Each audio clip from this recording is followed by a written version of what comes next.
работили. Това, което търсим е две контроли по 90 минути да изиграят. Всичко се получи, със сигурност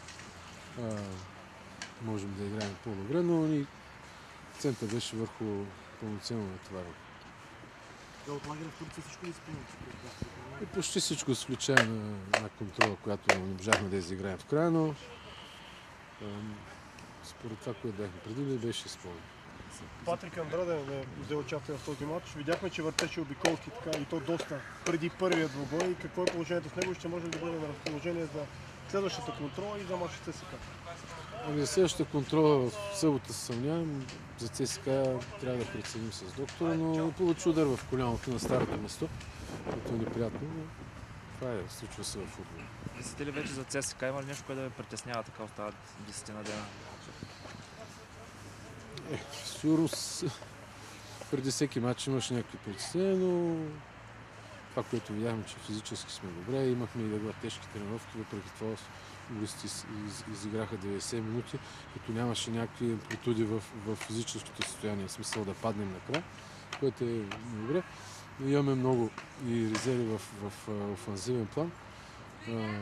Мисля, можем да сме по-креативни и за върху което естествено ще работим. Георги Китанов е преотстъпен от ЦСКА-то в Черно море. Има ли някаква клауза, примерно, може ли да играеш? Не можете ли да го ползвате в този матч или?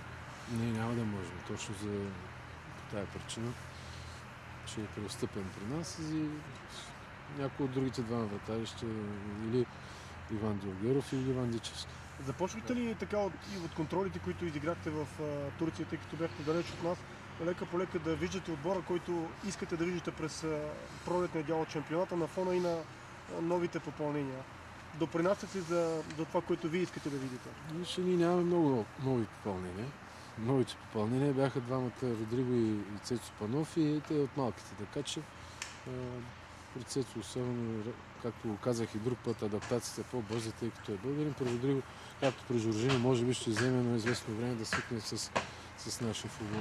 Затова дали виждаме, което искаме да отбора да играе. Има моменти, в които се получаваше не само сега в подготовката, но и в предния полусезон, така че се надяваме да надградим върху това, което сме направили до сега.